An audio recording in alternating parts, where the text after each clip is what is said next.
Today we'll talk about estate planning in a global context. As I normally do, I'll go through the 6 sections in the curriculum.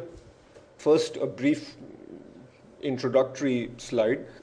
The whole idea behind this reading is that you are advising high net worth individuals who have a lot of money, and this concept of estate planning is that high net worth individuals need to figure out how to transfer their estate. Estate is all the property, all the assets they have. How to transfer that to someone else, be it their children, be it a charity, be it whomever. How do you effectively and gracefully transfer from one generation to another to another? And there is a lot of tax planning involved, because one of the main value additions that you can do is transfer in a way that minimizes taxes, and obviously doing so in a legal way within the framework of whatever jurisdiction you are operating. Those are the main points, and we will see them in a lot more detail. As another general remark with this reading and with level 3 overall, in level 1 and 2, you must have noticed that most of what you studied was core finance. You were learning basic tools. Here, we are only on study session 4, but you've already gotten some flavor of psychology. And in today's class, we will get a flavor for law as well as actuarial sciences.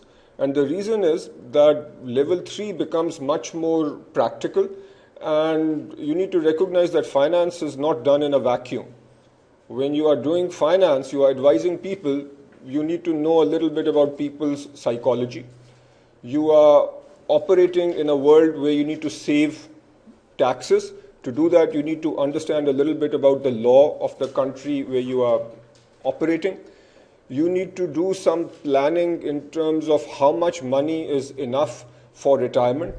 And there you sort of get into the domain of actuarial sciences.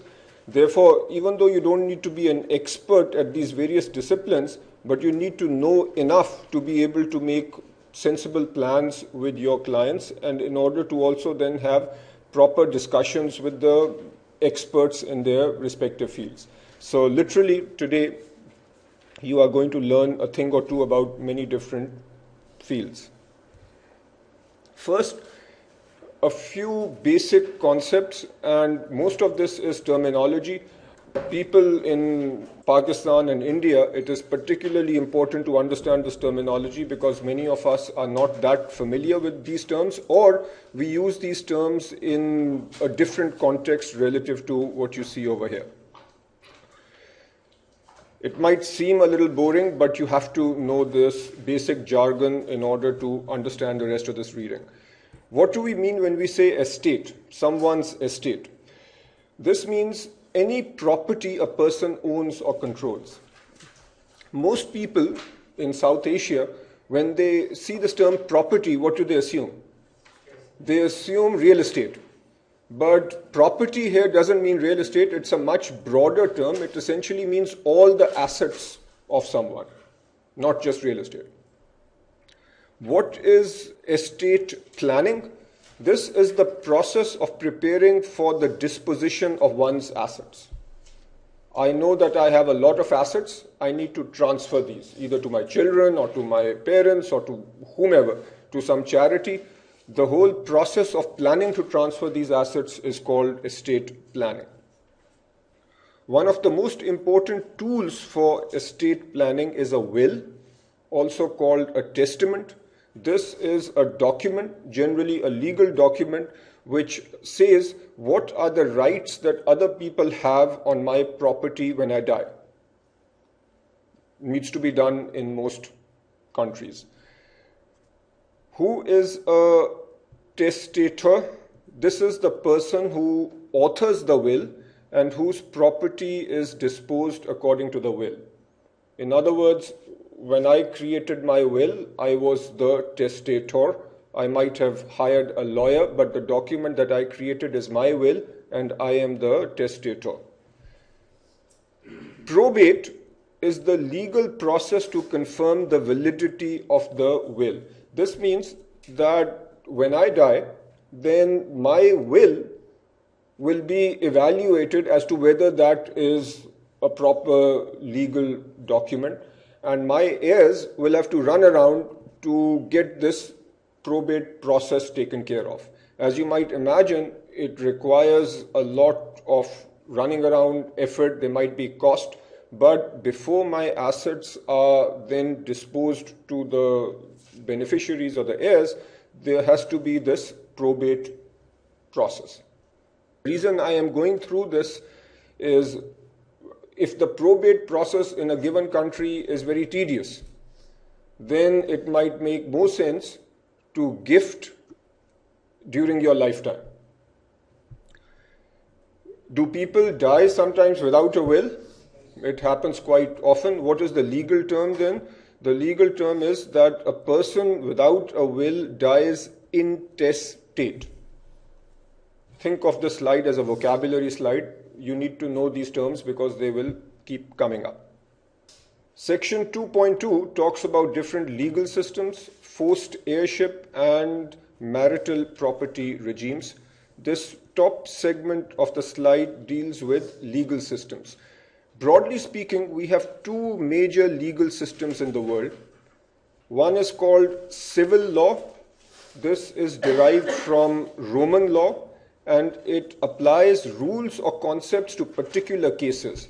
The point is that there will be rules or a set of logic, and then that logic or those rules are applied to particular situations. In other words, this is somewhat like deductive reasoning. Most countries in the world, continental Europe for example, use civil law. The other major legal system is the common law system. This is derived from British law, and this draws rules from specific cases. You know what system we have in Pakistan? We have the British system, which is the common law system. So what I generally say is we have a corrupted version of the British common law system. This is based on inductive reasoning. And what are examples of this? You will often see situations where a case is decided based on precedent. Here is what happened before. So essentially you are doing inductive reasoning. You are saying that this is what happened, so and so case was decided in this way, therefore this particular case needs to be decided in this way. Common law. And this is prevalent in, obviously comes from the British, so I assume that generally British colonies have a common law based system. Interestingly, the curriculum also talks about the Sharia law, which is prevalent in very few countries. A small subset of Muslim countries such as Saudi Arabia have the Sharia law, and this is more like civil law where you have rules and then cases are decided based on those rules. So ideally, Pakistan doesn't have Sharia law, but I would have thought that civil law would make more sense for us. In any case, the next part is forced heirship. Children have a right to a fixed share of parents' estate. This just means forced heirship, where if a parent doesn't want one child to get, say, whatever is defined by the forced heirship, what should he do? He can gift during his lifetime. In Pakistan, for example, the distribution to children happens based on a certain ratio. In a sense, that's like having forced heirship. The next category here is, actually, the next point is community property regime. Here, each spouse has individual 1/2 interest in income earned during marriage. This is common in many countries, where essentially the spouse gets half the share of the income earned during marriage. Anything that was earned before marriage does not fall in this category. So on death, half property goes to the spouse, other half is divided according to a according to the will of the deceased. Separate property regime. Here each spouse is able to own and control property as an individual. So this actually is more aligned with the Sharia law according to my understanding. I would suggest you read example 1, not a very difficult example, it's just a straightforward example related to what we have talked about over here. Section 2.3 then, income, wealth and wealth transfer taxes. As we saw in the previous reading, taxes are levied in 4 ways. First is tax on income, tax on spending, tax on wealth. We talked all about these in the previous reading. This one focuses most on tax on wealth transfer. No matter which jurisdiction you operate in, you need to understand how assets are taxed and how assets are taxed when their ownership is transferred at or before death. Very simplistically, if you are the financial advisor for a high net worth individual, you need to help him figure out whether he should be gifting during his life or whether he should gift through inheritance. The technical terms are as follows. Lifetime gratuitous transfer, also known as inter vivos. This refers to a transfer made during the lifetime of the donor, and the amount of tax depends on the jurisdiction. I called a friend of mine who does this work in Pakistan, and he told me that here, as long as you make a transfer to a blood relative through a certain mechanism, the taxes are extremely low. You just pay something called a stamp tax. So it's low. But from what I have seen in other countries, the taxes can be higher as long as you are gifting more than a certain amount. But the point is, you don't need to know the rules for any given country. You just need to have a framework for what sorts of rules are in place. This has to do with gifts while you are alive. The other category is testamentary gratuitous transfer. Transfer made upon one's death. What does this term gratuitous mean?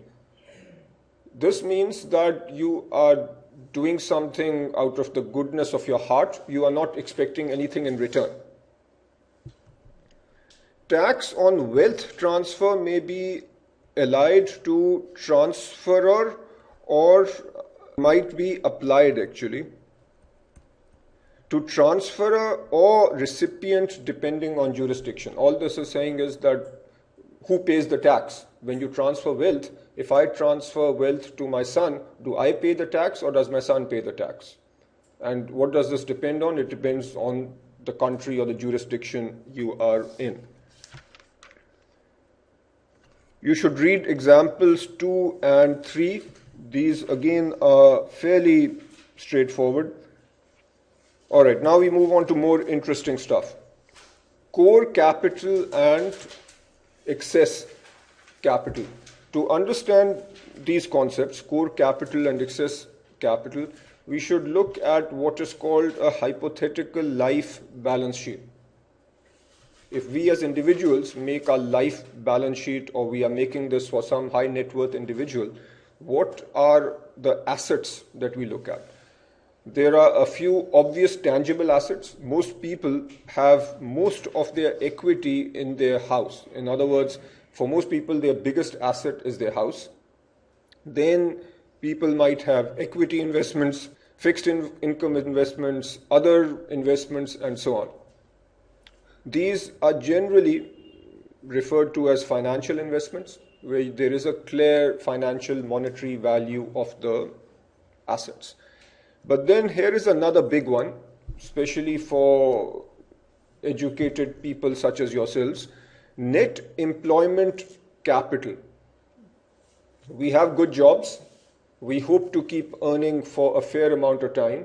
So if we take the present value of all our future income, that present value is our net employment capital. Related to this is the present value of any pension benefits that we expect to receive. If you recall, in level 2, the pension benefit was a liability for the company that was paying pension benefit. But now if you're looking at an individual, that pension benefit is an asset for the individual. In level 2, how did we record the pension liability? Simplistically, it was the present value of future obligations. What do you think should be shown as the asset on a hypothetical life balance sheet for an individual? It should be the present value of what you expect to or hope to receive. Left-hand side represents your assets. These, to some extent, are intangible, but they play an important role. On the right, we have liabilities and equity. For many people, a big liability is the mortgage payments that they need to make on their house. Another might be any college loans that need to be paid. Then current lifestyle, you can think of this as the present value of the payments that you need to make to sustain and support your lifestyle. Retirement, this is the present value of the money that you need to support your retirement. The definition of core capital is the capital required to maintain lifestyle, fund your primary goals, and meet unexpected commitments. So, roughly speaking, the core capital is the funding needed to support your basic obligations. What do you think excess capital then means? Whatever is over and above core capital. If on the left-hand side, the total assets that you have, present value is 10 million, and over here, this is 7 million, the present value of all these obligations. Excess capital then simplistically is 3 million. Now we will get into some quantitative exercise where we want to estimate core capital. There are two ways of doing this, broadly speaking. One is through mortality tables, and the other method is then described in section 3.2. The simplest approach for estimating core capital is to calculate the present value of anticipated spending over the remaining life expectancy. You have a client, let's say his life expectancy is 75. You figure out what the spending will be till 75 and then come up with the present value. Is there any issue with that approach? What is the probability that somebody lives beyond his life expectancy? He may die before, he may die after, but what will people just pop off when their life expectancy happens? So at 75 he'll just die. Maybe he'll die before, maybe he'll die at 75.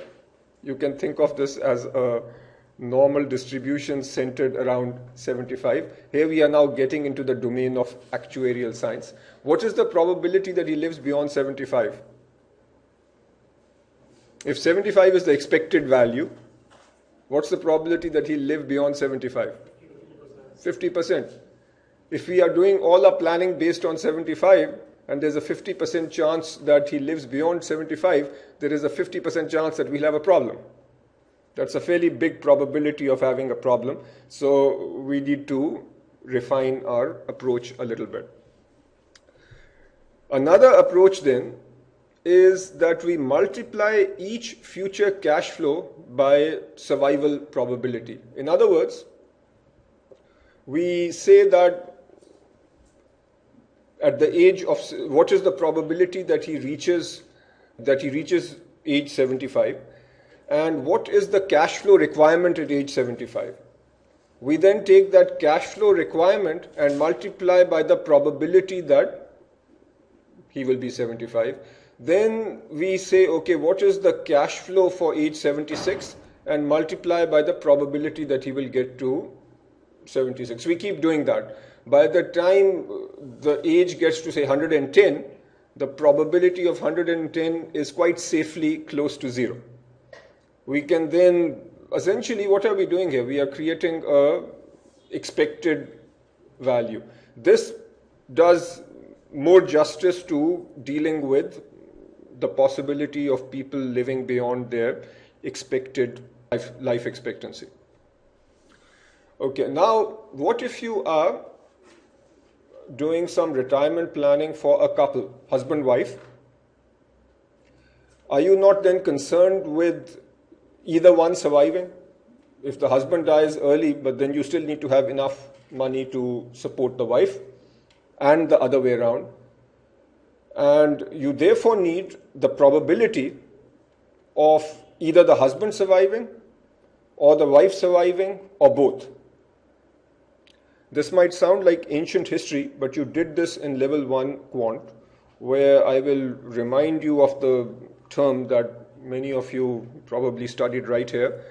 The probability of A or B is equal to what? Probability of A plus probability of B minus probability of A and B. What is the A and the B? You can think of A as probability of husband surviving or the wife surviving. This actually means husband surviving or wife surviving or both. That is denoted by a S. So the S means, P of S means probability of husband surviving or wife surviving or both surviving. That is equal to the probability of the husband surviving, that's like the A, plus the probability of the wife surviving, minus the probability of both husband and wife surviving. We need to do a practice question on this for it to properly sink in. And there is a lot of detail here. I am now referring to Exhibit 2 in the curriculum. This is an example of core capital calculation for a couple, Ernst and Beatrice. The data is actually on the next slide. We have Ernst, who is 79, and his wife Beatrice, who is 68. If we are told that, so how old was Ernst? He 79 and Beatrice 68. In 1 year's time, Ernst will be 80.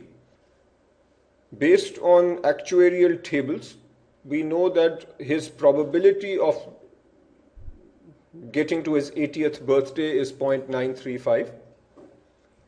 Beatrice 69, her probability of surviving for 1 more year is 0.98. Does it make sense that this probability is higher? Yeah, she's younger. Where is this number coming from? The combined probability of A or B. I want you to come up with this number. This is the A or probability of A or B, which we call probability of husband surviving or wife surviving or both. This is equal to what? This should be 0.9355 plus 0.9831 minus the product of the two, 0.9355 multiplied by 0.9831. When you do this calculation, you should get 0.9989. If you are helping this couple plan for retirement, that is the probability that you are interested in. Next, let's say that we are given for the upcoming year, the annual spending is 500,000. Where is this expected spending coming from? The expected spending, this is like an expected value. It's the spending multiplied by the probability. And then we want to come up with the present value. This number is the discounted value, where we take the expected spending and discount at 2%. We are told that the discount rate in real terms is 2%. If you discount this 1 year at 2%, you will get 489,664. You do the same for year 2. The probabilities go down. When you are 80 years old, the probability of survival starts falling pretty fast. You calculate the combined probabilities, And you keep doing this. If you look at the Exhibit 2 in your curriculum, you'll notice that as they get fairly old, we eventually come down to effectively 0. And you then add up all these cash flows, and the total number, the summation of all these, gives you your core capital requirement. What you need to do now, we are going to see this in another example, but this just highlights what I did. We are given the probability of survival for both husband and wife. We are given this number. We came up with the expected spending. This was the probability of survival multiplied by the 500,000. What is the present value? We took that number and divided it by 1.02, given a real risk-free discount rate of 2%. What's happened in this example is that we are only using real numbers. We are saying that the real discount, the real risk-free discount rate is 2%, and we are also saying that the growth rate of spending is expected to increase at 3%, where 3% is a real growth rate. The real growth rate is also sometimes called the inflation-adjusted growth rate. The assumption here might be that they are getting older, maybe their medical expenses are going up, and therefore, on a real basis, the growth rate of their spending is 3%. If I now tell you that inflation is 1%, and what then will be their nominal expenditure? That will grow up at 3% plus 1% inflation. So in nominal terms, the increase would be 4% roughly. Where did this 4.92 come? If you look at Exhibit 2, the rightmost column, you keep adding it up, and at the bottom you will have about 9.2 million. That then is the core capital requirement. A question for you.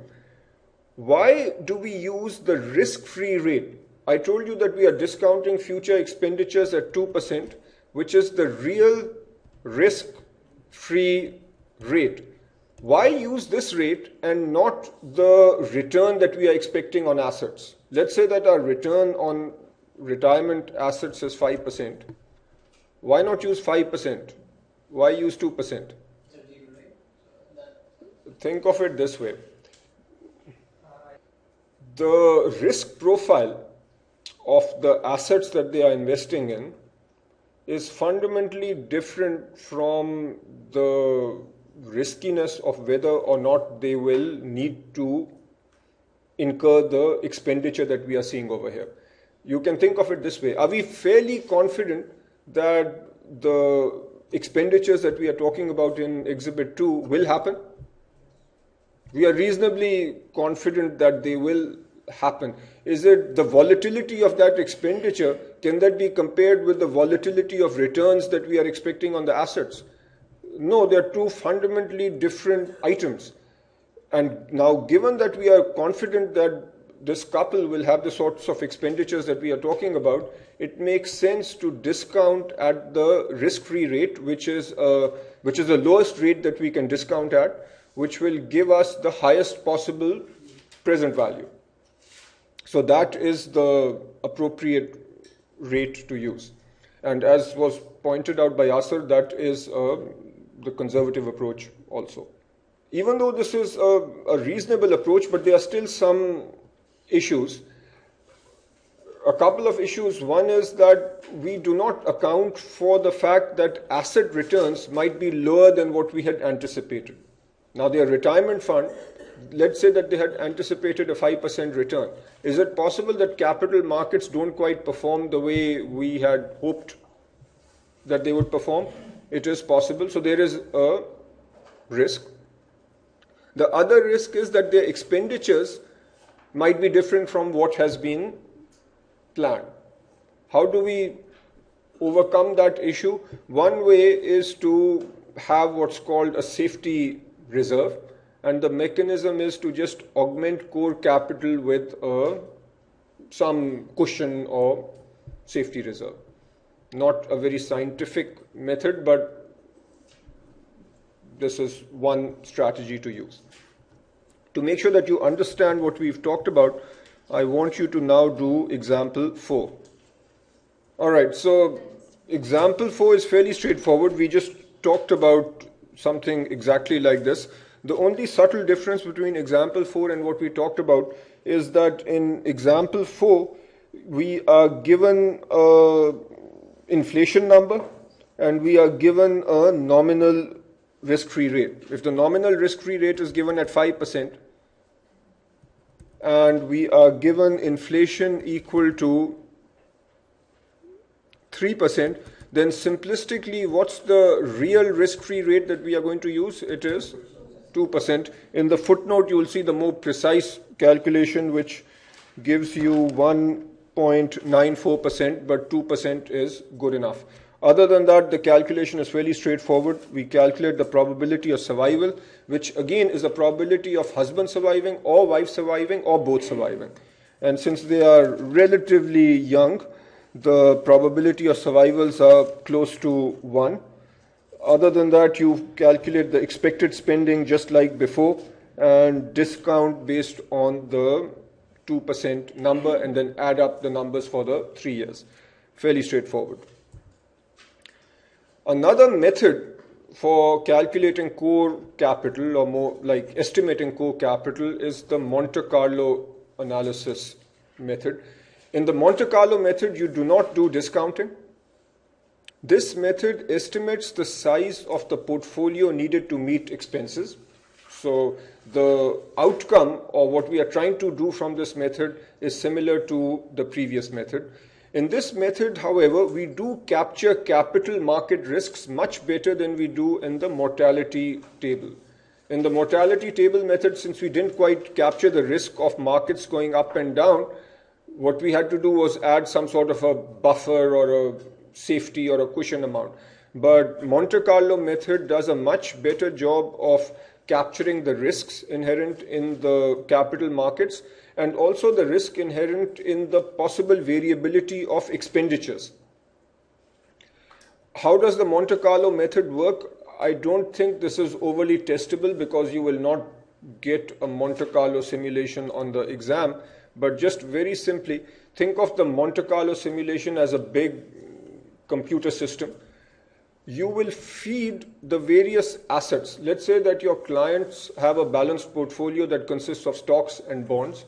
What you are going to feed is maybe the expected return on the stocks, where there's a certain expected return and a certain standard deviation of stocks. Similarly, you will feed the expected return and standard deviation of bonds. You might feed in the correlations between the two. Then you might also feed the expected expenditure.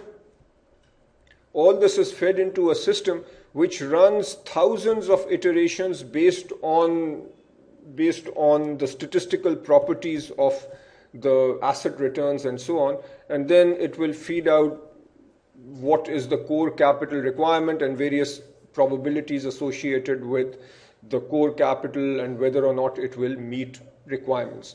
But as you can imagine, this will be a little hard to do on the exam. What is more likely on the exam is something like this, where you will be given a table very similar to what you see over here. Here we are calculating what's called sustainable spending rates without a Monte Carlo simulation. This method was devised by a couple of smart guys, Milevsky and Robinson. Don't really need to know their names, but they are the ones who came up with this. And I think this is more testable. So you need to understand this exhibit, and it takes a little bit of effort to understand this.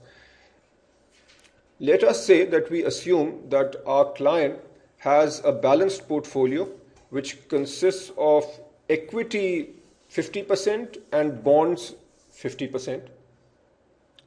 Our client, for example, has, let's say, $100. So real annual spending per $100 of initial nest egg. Now I'm going to explain what this means, what this table means. We are assuming this balanced portfolio. Now, based on statistical information, let's say that the retirement age of our client is 55. That is the first column. 83 means that the median age at death, life expectancy for people who retire at 55 is 83. This is just given to you. I would say that you don't worry about this hazard rate column. I don't see it in the example, so don't worry too much about it. What this concept of ruin probability is the following. All these terms over here now, these are all probabilities. What this number means, 1.8 is a probability expressed in percent. So these are really percentages. This is saying that for every $100, if you spend $2 a year, the probability of not being able to meet your retirement expenditure is 1.8%. Did that make sense? What then is this number 6.3? Again, this is a percent. If out of $100, you spend $3 every year, in other words, your expenditure is 3% of your nest egg or your saving, then the probability that you will not have enough for retirement is 6.3%. Where is the ruin coming from? Why is this called a ruin probability? The way you can think of it is, if you don't have enough money for retirement, then you are ruined. Does it make sense that the ruin probabilities are going up as your expenditure goes up? It does. So I'll just say this last one to make sure you are clear. If your expenditure is 4% or $4 per 100, then the probability that you won't have enough for retirement is 14%. So that is what this table means. Will this table always look the same, or will it depend on the portfolio? Obviously, it depends on the portfolio. Does it make sense that, let's take somebody who is 80 years old. So for somebody who is 80 years old, this probability is lower. That makes sense because this guy is probably not going to live for too much longer. And the probability of him running out of money is lower. Is this 0.3 probability or is this 0.3%? All these numbers are percentages. All these are probabilities that we will run out of money. To properly understand this, let's look at example 5. And this one we'll do together. Sophie Zhang is a recent widow. She is 55 years old. So which row is she in? She is right here. Living in Singapore.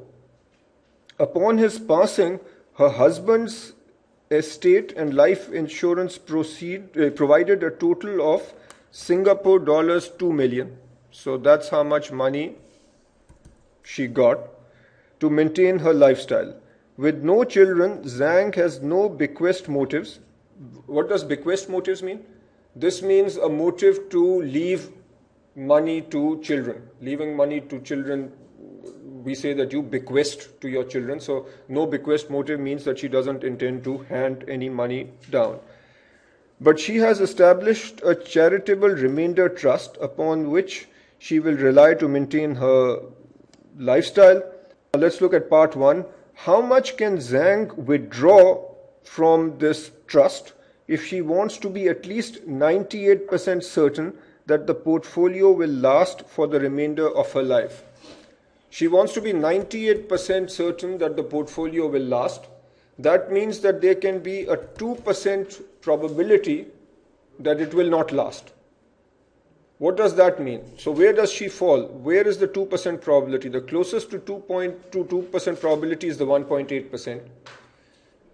This is saying that to be 98% sure that the money will last, she should be spending $2 per 100. How much money does she have? She has 2 million. So she can spend 2% of 2 million. So that's given 2% of 2 million is 40,000. Given this table, we can then conclude that she can spend 40,000 whatever a year and be 98% sure that she will have enough money for the rest of her life, and there is then a 2% probability that she will not. But that is a small enough probability that she is comfortable with. In the exact number, it would be 98.2, right?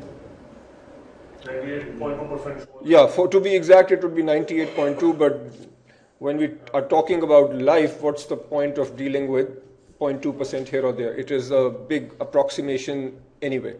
So no point becoming too precise with approximate numbers. The next part is, how much can Zhang withdraw from this trust if she is willing to be only 94% certain that the portfolio will last for the remainder of her life? Then we are over here. Then she can actually withdraw roughly 3%. 3% of 2 million is 60,000. So she can improve her lifestyle by 50% simply by taking that little bit more risk. I think this is important because it's very testable. Is it necessary that you'll see exactly this table, or can you get a different table? You will get a different table. So what, from an exam perspective, what do you need to do? Just know how to read this. And in the questions that I saw, I didn't see any mention of this hazard rate, so I don't think it is that important.